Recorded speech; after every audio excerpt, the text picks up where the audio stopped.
Look, so the Chicago Bears, they just found a ton of hope in an unexpected place, and Cole Noble at A to Z Sports put this together, a really good perspective.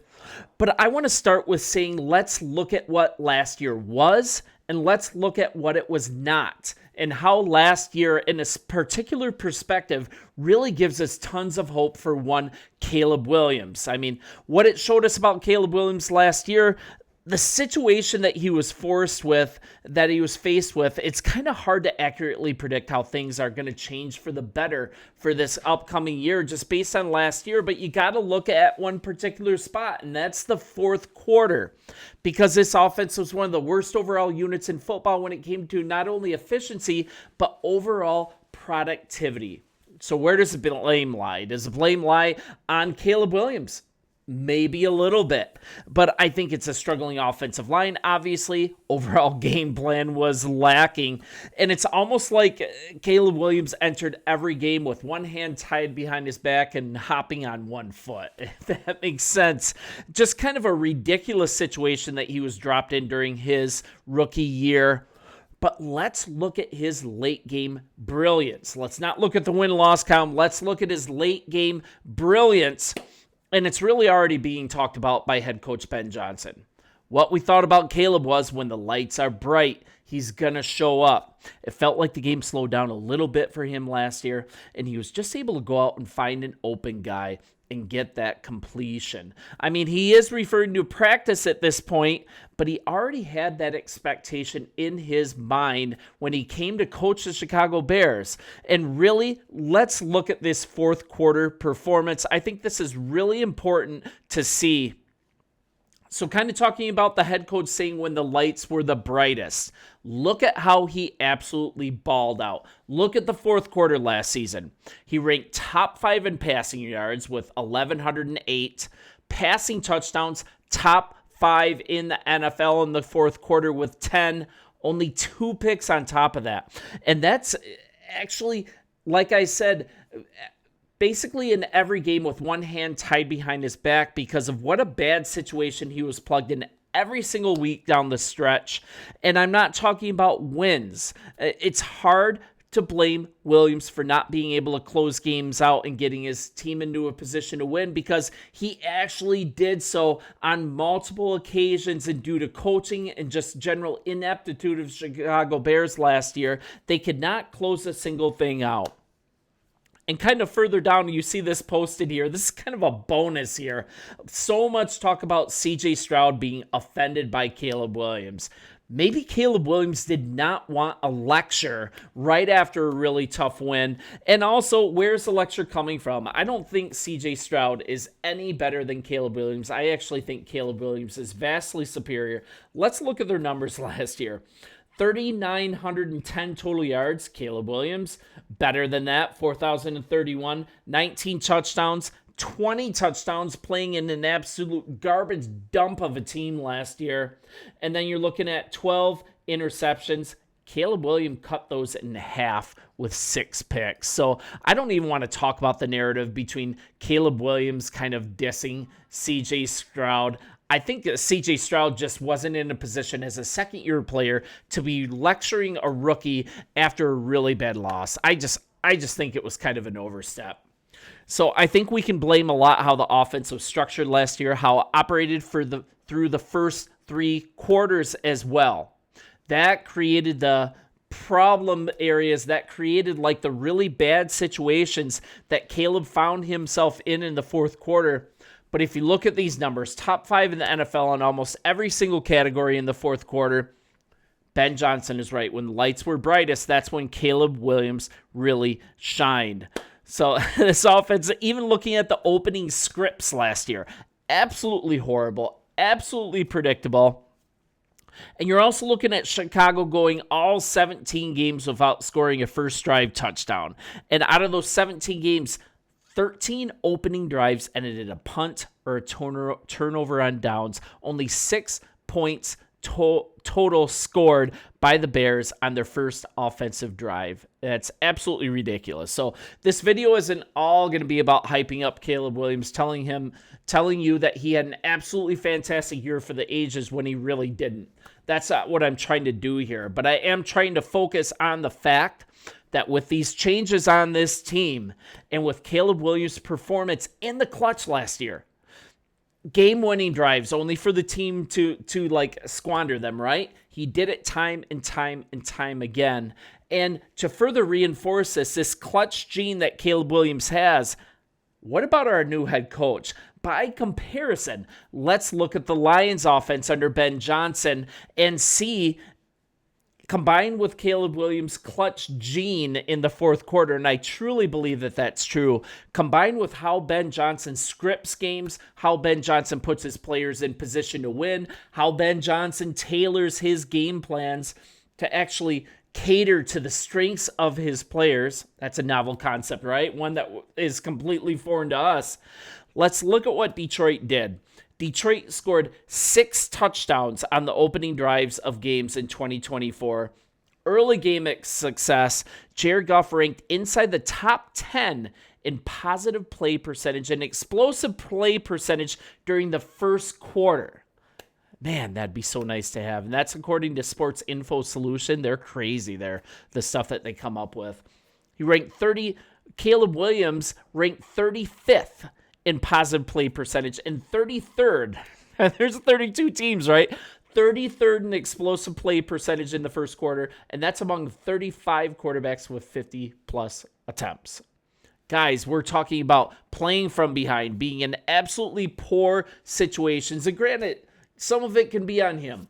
Some of it can be the sacks that he's taken and stuff.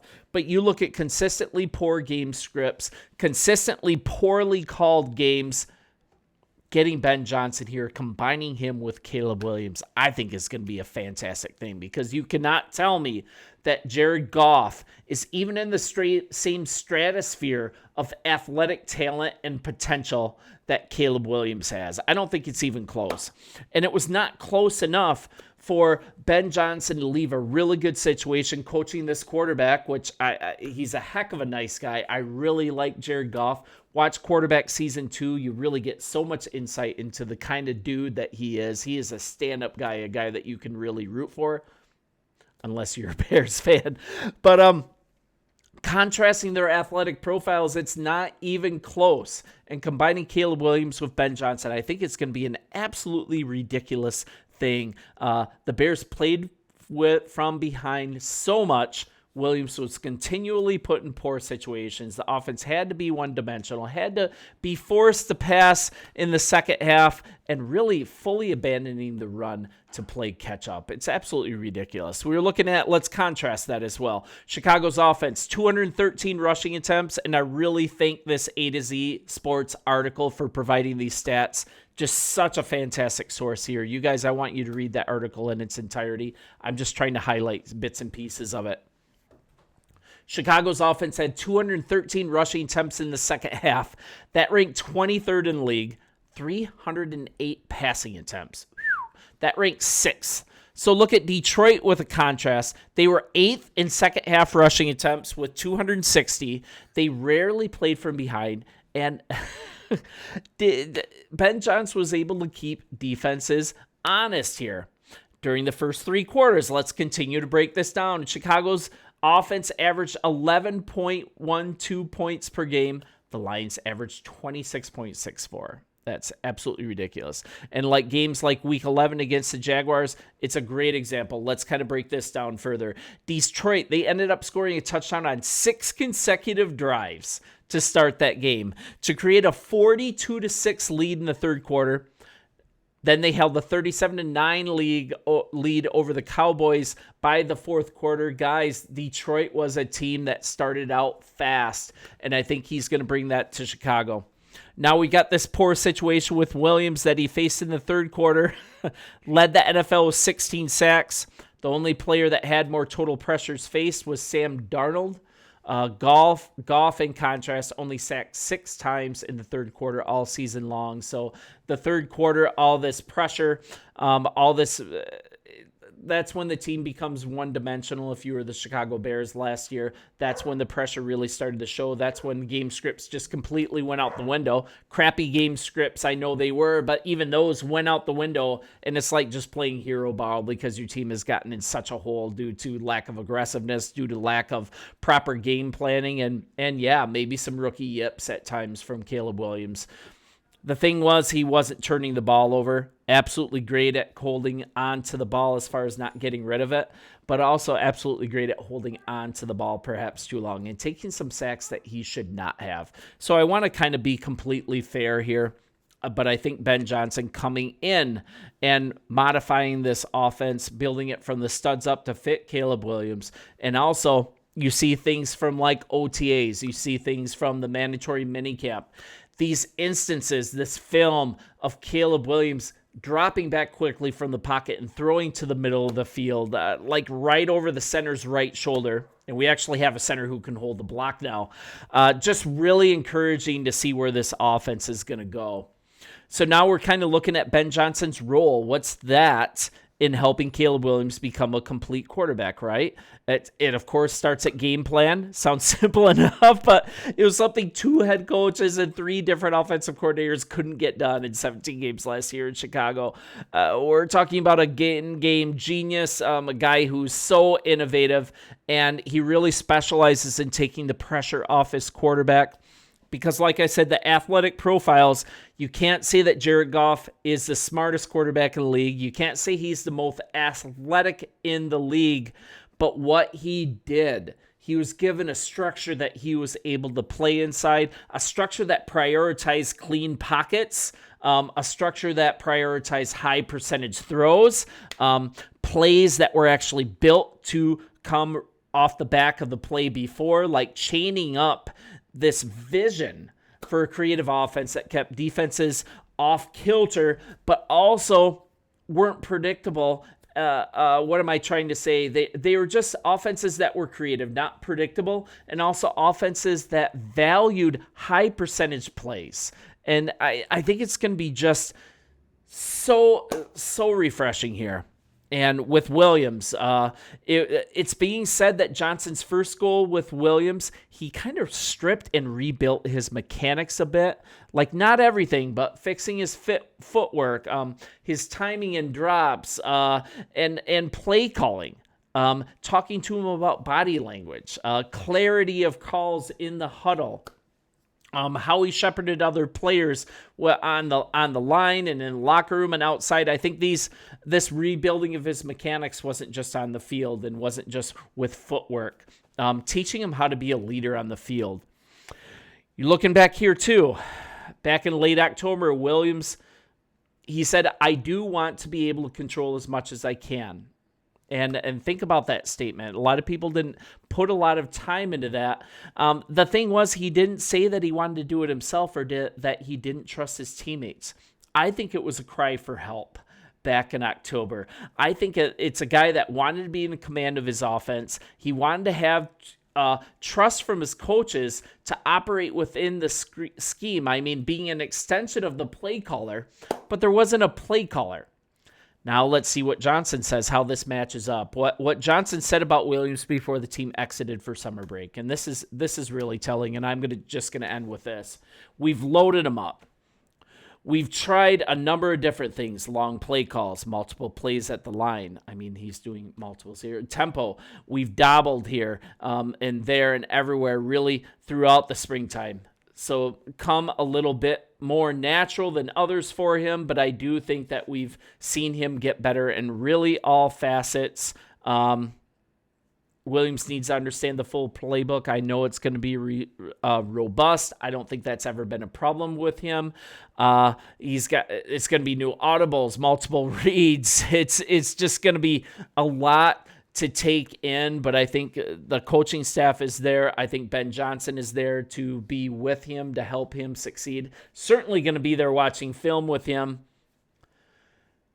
Caleb Williams was absolutely clutch in the fourth quarter last year. Like that's absolutely a fact. It's not only backed up with numbers, it's backed up with the eye test. We're talking the Minnesota game leading into overtime, and in overtime when Matt Eberflus decided to go into the pre-vet for some reason.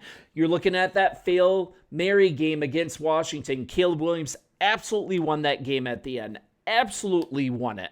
Game-winning drive. In Chicago, they just squandered it.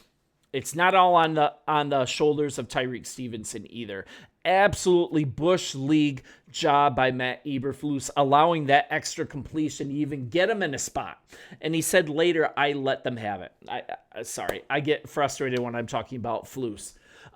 Even talking about that Green Bay game, Caleb Williams got them down the field when it mattered and set them up for that game-winning kick, and it was blocked. I can talk about several other games. Caleb Williams came through for this team in the fourth quarter. And now we have a head coach that's going to make sure that he's just not a fourth quarter clutch guy. A fourth quarter clutch guy that isn't successful in winning games. He is going to be an absolute wizard with this game plan to no longer put Caleb Williams in a situation to fail in the fourth quarter. He's not going to be in those situations to begin with. He's going to have game plans that make sense, game plans that are aggressive, but aggressive with taking high percentage swings at opposing defenses. And I think you're going to see this team start out way faster. Not on the Lions clip. I don't think you're going to see that 26-point clip to start games, but I think you're definitely going to see a huge improvement. And a huge improvement is going to make last year's offense look almost unrecognizable, and I think that's a very good thing. Really respect Jared Goff, really respect what he has done and what he will likely continue to do with the Detroit Lions if they stay within that same game plan. But man, I don't think it's even close the way that he profiles compared to Caleb Williams. Proof will be in the pudding on the field. I'm tired of winning off seasons. You guys know the drill. Let's win games now. Bear down. Let me know in the comments what you think about this. Will Caleb Williams' fourth quarter clutchness transform this Bears offense into one that's clutch for all four quarters via the Ben Johnson effect? And yeah, I'll talk to you soon. Bear down, and we'll talk later. See ya.